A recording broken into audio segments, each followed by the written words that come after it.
Welcome to the first MNSRC video podcast for June 2012.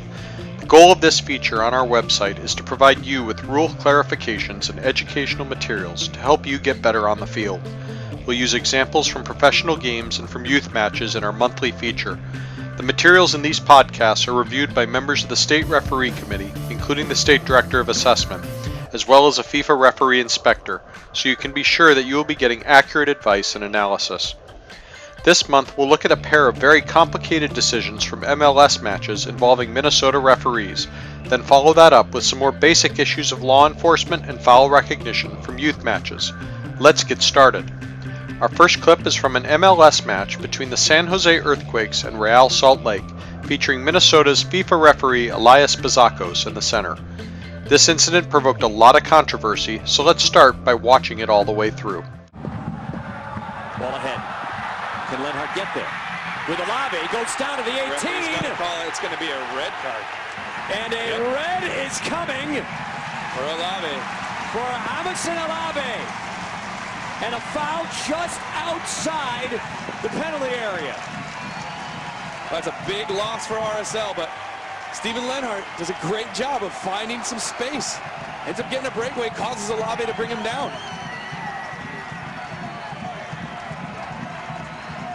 Second red of the match against Real Salt Lake.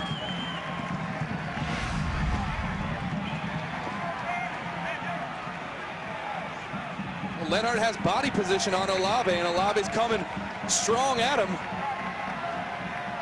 And just causes Lenhart to go down over the ball. Lenhart gets a fistful of the shorts, the trunks.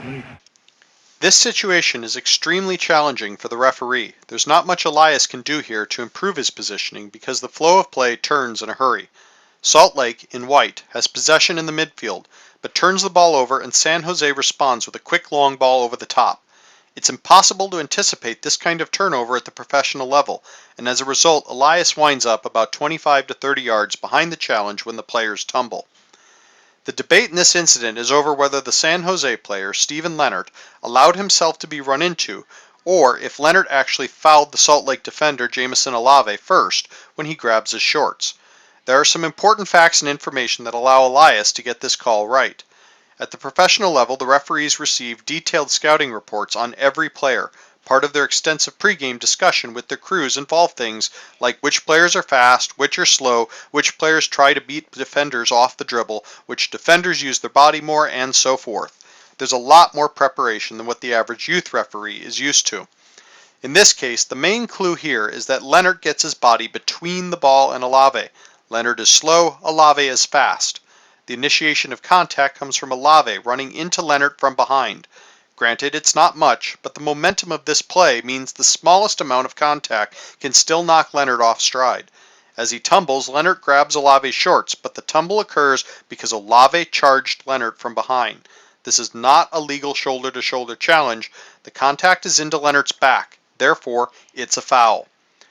One helpful pointer to take from this situation is that, when you as a referee get caught on one of these long balls and a physical challenge is impending, you should try to swing wide one direction or the other to get a view of the challenge from a more lateral angle.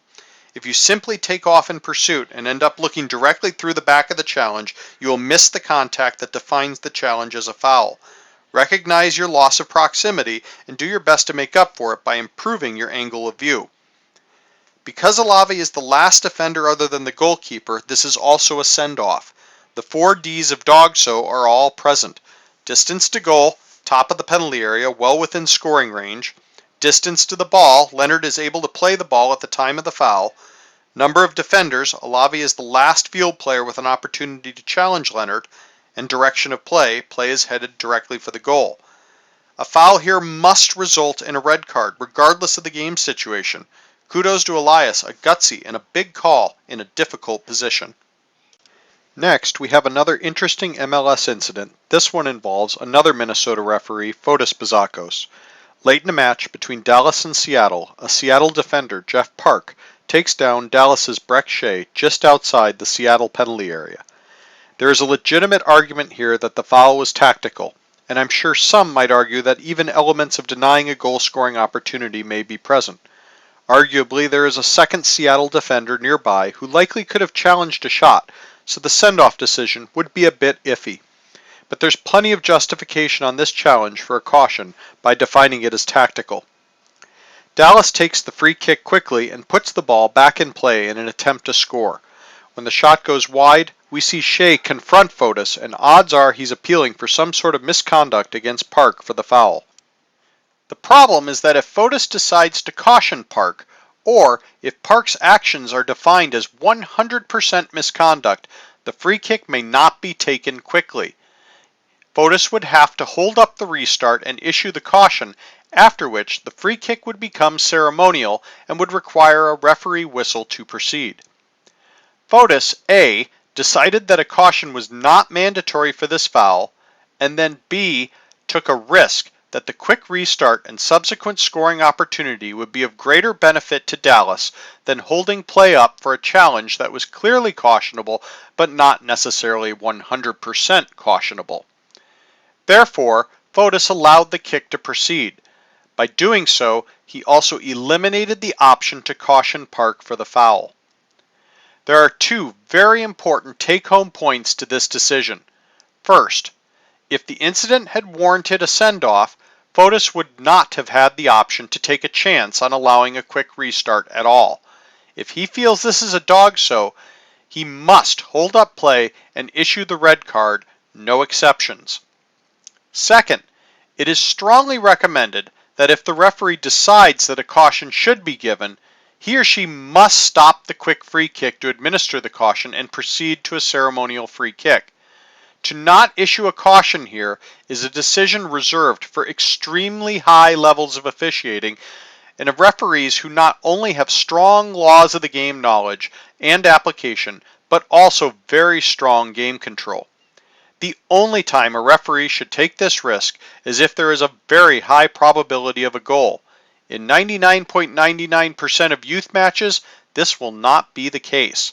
For the average youth referee, you should almost always halt this play and issue the caution for the foul. Understand, Fotis' choice is not wrong. If Dallas scores off this quick kick, nobody is begging for a card anymore.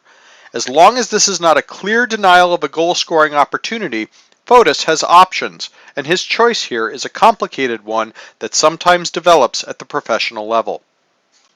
Now we're going to move away from more complicated professional decisions and look at some incidents from youth matches.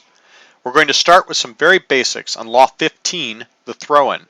What we're going to see in these two clips are examples of clear violations of the throw-in technique from a U11 match, and neither one of these violations is called. In this first example, the thrower clearly lifts the back leg in his throwing motion. In the second, the thrower clearly steps over the touchline and lifts the back leg. It's very common as a young or new referee to be a bit afraid to make a call, but it is at this level that we need to make calls like these. Young players do not correct their mistakes if they don't even know that they're making the mistakes in the first place. It is your job to enforce the laws, and if a young player is violating Law 15, we must call it. Please do so. This next clip, also from a U11 match, demonstrates physical but legal play, and a good no call by the referee. We see a pair of shoulder charges here that are perfectly within the rules. The contact is shoulder to shoulder, it's a challenge for the ball, and it does not involve a careless or reckless technique or more force than needed. This is not pushing. This is part of the game. The referee here should be commended for allowing play to continue through this challenge. Our next clip goes back to one of the points of emphasis from our recertification topics this spring, protecting the goalkeeper. As the ball rolls into the penalty area, the goalkeeper goes to ground.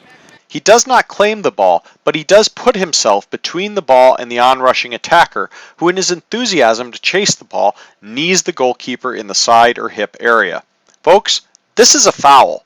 We need to protect the goalkeeper from injury. Field players cannot run through a goalkeeper laying on the ground in order to get to the ball. Call the foul, give a free kick coming out, and have a safer game with less injuries. Especially at younger age levels, this is important. Lastly, we're going to evaluate a pair of tripping calls. Unfortunately, both of these decisions are incorrect. In this first clip, also from a U11 match, watch the defender slide in and take the ball. Note which direction the ball comes out of this challenge. It goes flying towards the touchline, clearly last played by the white player. We'll freeze the frame right here. Where do we expect the white player to put his leg so that he doesn't make contact with the blue player? The white player is kicking the ball. We have to let him kick it if he can do so cleanly. The blue player does not change his direction, runs through the white player, then falls over him. This is not a foul. The blue player is tripping over the white player. The white player is not tripping the blue player. In comparison, here we see a tough decision in a U15 girls match. This sequence actually has two decisions to be made by the referee. After the red player takes the first shot, which is saved, she crashes into a white defender who falls to the ground. If we watch this in slow motion, the red player is merely following through on her kicking motion. This is not a charge. The white defender places herself in the path of the red player, and the red player is certainly not being careless when contact occurs. Now, the red player gets to the rebound, and we can see she pushes the ball toward the top of the goal area with her next touch. The goalkeeper comes out to block, which she expects will be a follow-up shot, and lunges at the attacker. Too hard, unfortunately. The goalkeeper initiates this contact and does not take the ball at all, and proceeds to knock the red attacker to the ground. The proper call here is a penalty kick. Unfortunately, one was not given. So keep working on your foul recognition and never stop learning. Until next month.